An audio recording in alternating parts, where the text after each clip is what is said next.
그래서 사실 2022년에서의 핵심 이슈는 이 대선을 빼놓고 또 생각을 할 수가 없잖아요. 각각의 후보자분들이 뭐 여러 가지 특히 부동산 쪽에서 굉장히 변동성이 많은 이랬다가 저랬다가 뭐 이런 느낌을 주는 것들이 많은데 이 부분들이 올해 시장에 어떻게 영향을 미쳐서 시장의 변동성을 유도를 할지 거기에 대한 어떤 뭔가 인사이트 이런 부분들을 하나 제시해 주시면. 이미 뭐 지난해 말부터 해서 예. 지금 연초까지도 계속 부동산 관련 공약이나 뭔가 예. 제도 변경 혹은 뭐 현 정부가 쓰고 있는 이런 규제 정책을 완화할 수도 있겠다는 기대를 하는 여러 가지 발언들이 막 우후죽순 쏟아지는 상황이다 보니까 확정된 건 없지만 굉장히 좀 뭔가 변화는 많이 있을 것 같고 그러다 보면 결국에는 수요자들로서는 관망으로 대응할 수밖에 없는 상황인 것 같아요. 일단은 뭐 세금 부분의 변화도 예상이 되고 공급 같은 것들은 다 이제 뭐 공약이 타이틀이 나온 것들이 있으니까 뭐 그런 변화들 어떻게 될지 좀 보고 결정을 해야 될 것 같고 뭐 이런 상황이다 보니 일단은 3월 대선 결과에 따라서 뭐 여당이든 야당이든 어느 후보가 돼서 네. 어떤 방향의 뭔가 부동산 정책이나 골자를 가지고 할 건지 이게 직접적으로 정책들이 또 영향을 많이 미치는 부분이니까 결국 그걸 보고 결정을 하실 수밖에 없을 것 같고요. 그리고 나서도 이제 세금이라던가 이런 것들이 결국에는 국회 입법을 거쳐야 되니까 국회 의석수가 중요하잖아요. 현재처럼 현재 여당의 이제 의석수가 유지가 되는 건지 아니면은 또 이제 뭐 변화가 있어가지고 입법 과정에 뭔가 예측이 달라질지 이런 게 있다 보니까 결국 6월 지방선거 상반기까지는 다 뭔가 관망 요소가 정책적인 변화에서는 많이 있을 수밖에 없는 것 같아요. 1분기엔 특히나 관망. 네네네.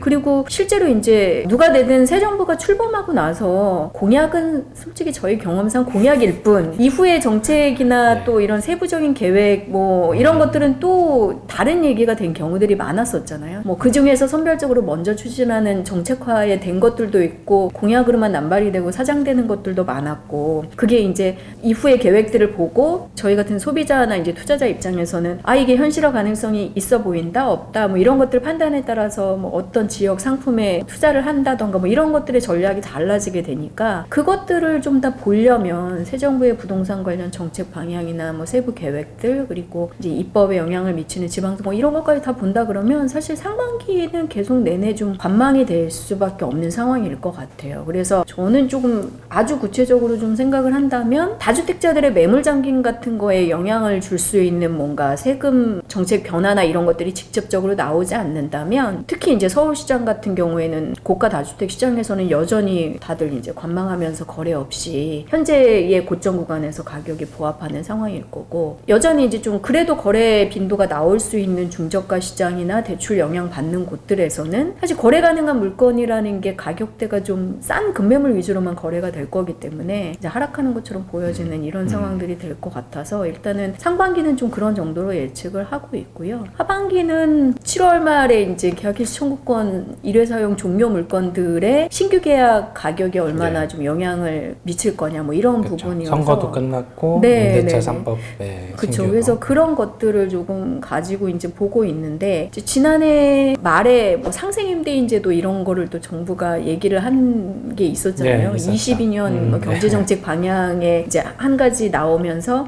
전세 시장을 다뤘단 말이죠. 네. 그래서 뭐 상생임대인이라고 해서 신규 계약에서 5% 상한선 지키면 1년 실거주 뭐 인정해주는 그런 거에 뭐 월세 전환 대상자들 지원한다고 해서 월세 공제 확대하는 부분이라던가 지금 전세 공급 모자라다고 하니까 이제 약간 매입형이나 공공 임대 같은 거 뭐 만가구 정도 늘리는 거 뭐 이런 게 좀 포함이 됐었단 말이죠. 그런 것들이 실제 어떻게 좀 영향을 변동성을 줄일 거냐 이런 부분들을 조금 지켜볼 필요가 있을 것 같고요. 또 하나는 전세를 저희가 좀 중요하게 영향 변수로 보면서 거기에 이제 연결해서 영향을 미치는 부분이 전세 대출인데 사실 저희가 분석할 때 전세 대출이 원활하게 또 규모가 계속 나오면서 시세를 올라가게 하는데 영향을 미쳤다라는 분석들도 간간히 하잖아요. 그러니까 저금리 대출이 계속 되면서 시세가 올라가는 걸 보조해주는 역할을 했다라는 분석들도 뭐 상당 부분 다 동의를 하는 부분이다 보니 근데 올해 같은 경우 전세 대출이 이제 원활하지 않은 상황이라 전세 대출 자체도 이제 DSR에 원칙적으로는 포함이 되고 전체적으로 이제 가계부채 총액 관리를 은행들이 하게 되면서 전세 대출이 작년까지만큼은 그렇게 쉽게 막 많이 나오지 못할 거고 현재로서도 추가 증액분만 받을 수 있는 상황이다 보니까 보니까 대출이 여의치 않은 상황에서 올라가는 시세를 뒷받침해줄 수요가 있을 수 있겠냐. 그러면은 상승세도 조금 영향을 받을 거라서 그런 부분들이 조금 변수가 될 수 있을 것 같긴 해요. 그래서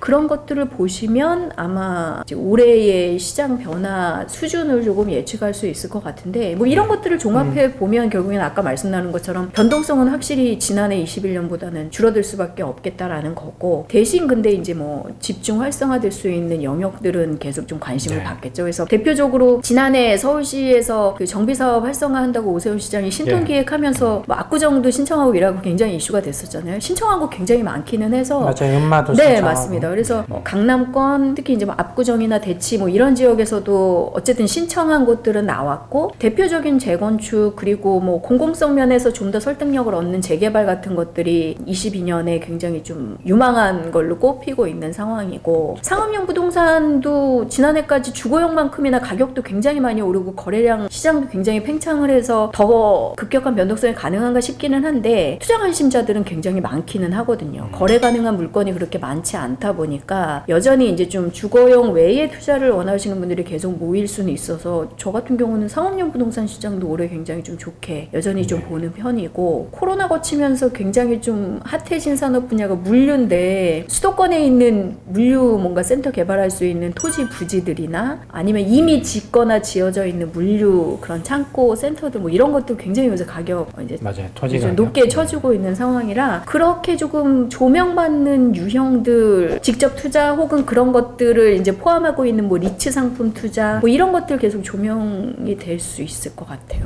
보통 선거철에 또 그렇고 공약들도 그렇고 결국은 이제 공급은 많이 하겠다라고 하잖아요. 근데 공급에 대한 키는 앞서 말씀 주신 것처럼 재개발 재건축 쪽에서의 활성화 이슈가 있는데 근데 정비 사업이 막 활발하게 일어나는 시장이 가격이 안정되기가 되게 어려운 구조잖아요. 그렇죠. 기대 심리를 높이니까. 근데 사실 2022년에 최대 화두 중에 하나는 결국은 정부에서의 이사 공급 대책 나왔던 거 그리고 서울시의 신통 기획 이것과 관련돼서 맞물려서 돌아가는 부분들인데 결국은 도심지에 대한 이제 고밀 개발 이슈로 가잖아요. 토지 가격도 오릅니다만 주택 가격에 대한 변동폭도 굉장히 커질 거라서 그래서 더 시장의 하락이 좀 어렵지 않나라는 부분도 저는 보고 있거든요. 그래서 재개발 혹은 이제 재건축 쪽에서 좀 관심 있게 봐야 될 지역이 있을까요? 재건축 쪽은 어쨌든 입지상 네. 강남이 장기 보유로서는 여전히 1순위 투자지일 수밖에 없는 상황이고 나머지 지역 중에서 어딜 거냐라고 보면 용산하고 송동 쪽도 많이 이제 지목들을 하시고요. 네, 강북에서는 한강 이북에서는 뭐 성수 쪽에서는 서울숲 주변에 이제 뭐 초고층 주상복합들이 차별화된 상품으로 그렇죠. 주목을 받다 보니까 약간 그 역 주변에 남아 있는 이제 중소규모 단지들 몇 개 있거든요. 뭐 그런 것들이 또 그리고 앞에 이제 재개발 전략정비구역하고 맞물려서 그 일대가 다 새 아파트로 바뀔 가능성들이 있다 보니까 그런 지역들 그리고 계속 속도는 더디지만 어쨌든 중저밀도 아파트 노후단지 몰려있는 데들이 용산이잖아요. 그렇죠. 이촌동 쪽 그래서 거기도 계속 좀 조명은 받고 있고 거기보다 가격대는 좀 낮고 완전 메인은 아니지만 한강 이북에서 어쨌든 아래쪽으로 한강을 바라보는 밀접지가 이제 광진구의 광장동 같은 데 있잖아요. 그런 데들도 속도는 솔직히 좀 장담하기는 어려워요. 저희가 사실 재건축 사업 속도, 사업 기간 예상 이런 게 너무 좀 불확실해서 그렇죠. 그 부분은 굉장히 좀 말씀드리기가 어려운 이슈입니다만 그것들을 뺀다면 입지적으로는 그런 지역들 그리고 상대적으로 그거보다 가격대가 조금 강남이나 용산 같은 데보다 낮은 지역에 있으면서 밀집 지역이 노원하고 목동이니까요. 뭐 그런 지역들이 계속 좀 관심지가 될 수밖에 없을 것 같긴 합니다. 근데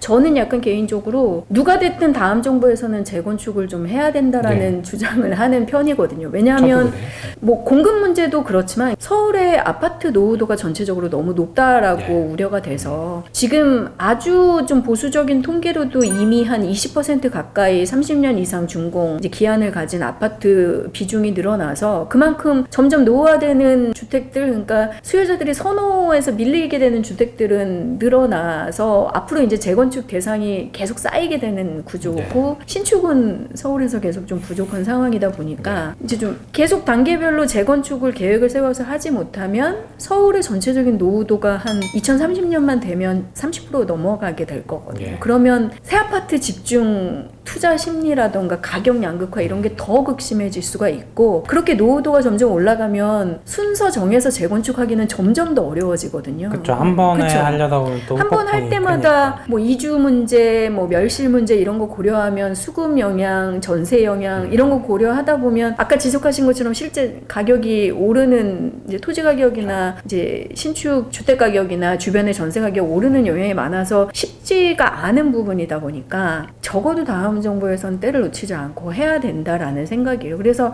사실 공급 부분에 있어서는 솔직히 말하면 민간 정비 사업보다는 토지 수용해서 공공택지 신도시 만드는 게 공급은 제일 빠르기는 하잖아요. 그쵸, 그래서 택지가 빠르긴 하죠. 지금 경기 인천 위주로 신도시하고 중소규모 택지 만들어서 공공 분양 공급이랑 공공 임대하는 거는 하고 서울은 사실은 대부분 사유지 개인 소유 부지여서 이 정비 사업하고 역세권 이제 민간 개발, 개인 개발 이런 것들을 조금 풀어주지 않으면 전체적으로 노후도 뭐 심하게 표현하면 좀 멀지 않은 미래에 슬럼하나 뭐 이런 것들도 우려가 돼서 근데 뭐 주거 하시는 실제 사용자들의 눈높이는 최근에 굉장히 높아져서 이제 주거 시설이나 서비스에 대해서 굉장히 많은 걸 요구들을 하시는 호텔급으로 그렇죠. 거의 뭐 라이프 케어에도 되게 관심이 많으시고 기본적인 단지 내 시설 뭐 커뮤니티 주차 시설 이런 거는 옛날 단지로는 더 이상 이제 커버가 안 되는 상황이어서 그런 관점에서도 굉장히 좀 중요하다라고 생각합니다. 근데 만약에 서울시에서 계속 신통계획에서 실제로 이제 케이스가 나와서 속도를 낸다 그러면 진행하는 동안 서울 같은 데는 그런 기대감 때문에 재건축 아파트 가격은 사실 안 떨어지고 더 오를 수도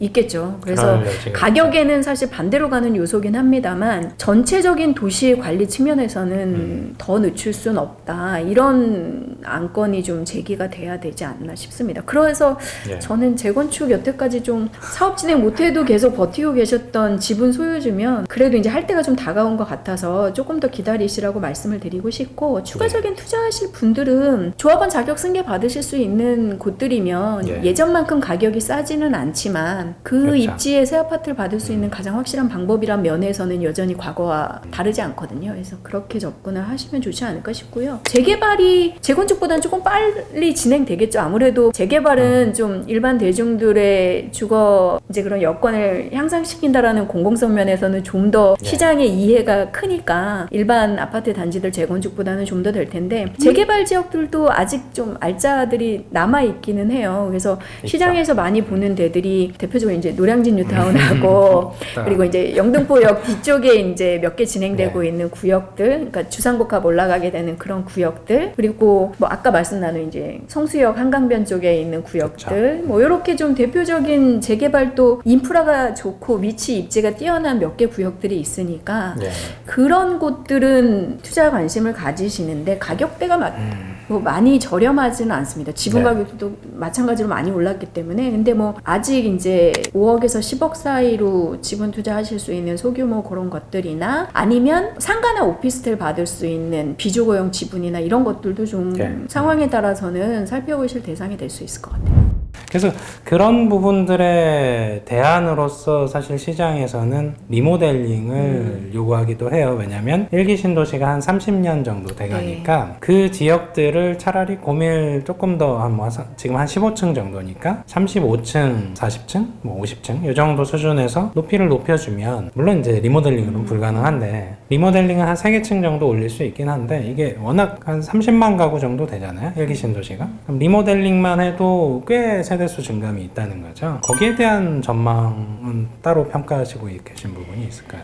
근데 리모델링은 그동안 결국에 이제 조합원들이 추가로 내야 되는 부담금 사업 비용에 비해서 늘어나는 가구수의 제한이 있고 단지가 완전 이제 새롭게 신축이 되는 건 아니다 보니까 밸류에드가 된 자산 가치가 올라가는 부분이 기대에 못 미치는 것 때문에 진행이 안 됐던 거잖아요. 그래서 그것들의 뭔가 현저한 개선 아이디어가 나오지 않는 한은 여전히 좀 쉽지 않은 결정이 되실 것 같아요. 사실 지금 현재 제도로서는 수직 증축도 3개층까지밖에 안 되고 여유 땅이 있어서 동을 그렇죠. 증축하든지 수평으로 늘릴 수 있는 데들도 거의 없다 보니까 이제 들어가는 비용에 비해서는 단편적으로 보여지는 수익 회수가 너무 없을 수 있는데 그 부분에서는 제도나 건축학적으로는 그렇게 많이 달라지기는 좀 어렵지 않을까 생각을 해요. 안전 문제 때문에 사실 기존 골조 이런 것들을 유지하고 구조를 유지하면서 많이 올리게 풀어주기가 현실적으로 쉽지 않은 문제다라고 판단이 돼서요. 결국에는 저는 리모델링은 어느 정도 자산이나 혹은 현재 주택 가치를 가지고 계신 조합원들이 일정 부분 초기 투자는 좀 감내를 하더라도 의사결정을 해서 하느냐가 관건인 것 같아요. 그러니까 이게 주거 편의성을 좀 그렇죠. 업그레이드. 그래서 비용은 좀 많이 들여서 내부 이제 시설이나 주거나 뭐 이런 것들을 확실하게 조금 업그레이드를 해서 좀 시간을 두고 주거 여건을 좀 끌어올리면서 리모델링한 아파트의 가격을 조금 올리겠다 뭐 이런 목표를 가지고 하시려는 다수의 조합원이 있어서 의사결정을 하면 하실 수 있는 건데 그렇지 않으면 이제 사업성 면으로는 뭐 사실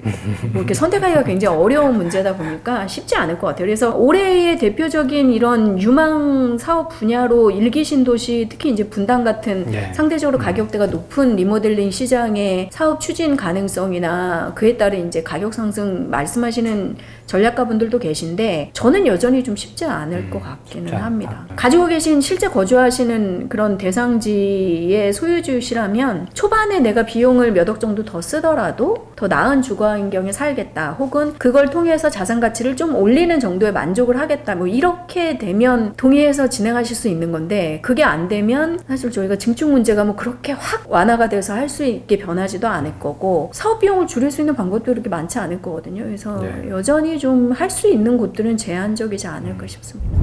그래서 뭐 소장님 말씀처럼 뭐 2022년에는 뭐 기회도 있지만 위기 국면도 계속 지역별로 있을 것 같고요. 다만 시장 전반적으로 이제 거래가 안 되니까 물건에 대한 선택지는 좀 많아질 수 있잖아요. 실소유자 입장에서. 그래서 그런 부분에 대한 기회 부분들을 좀 고려하셔야 될 거고 아무래도 DSR 규제가 2단계 혹은 3단계가 올해 시행이 되니까 그것 때문에라도 유동성은 계속 축소 국면으로 갈 수밖에 없으니까 소득을 뭐 갑자기 확 늘릴 수 있는 분들이 아니라면 물건들이 좀 많아진 환경에서의 기회들은 되도록이면 잡으시라 이렇게 추천을 드릴 수밖에 없는 상황이고요. 그래서 뭐 소장님 모신 김에 이제 2022년에 뭔가 화두가 될 만한 짧은 멘트? 평소에 생각하셨던? 방금도 말씀하셨는데 네.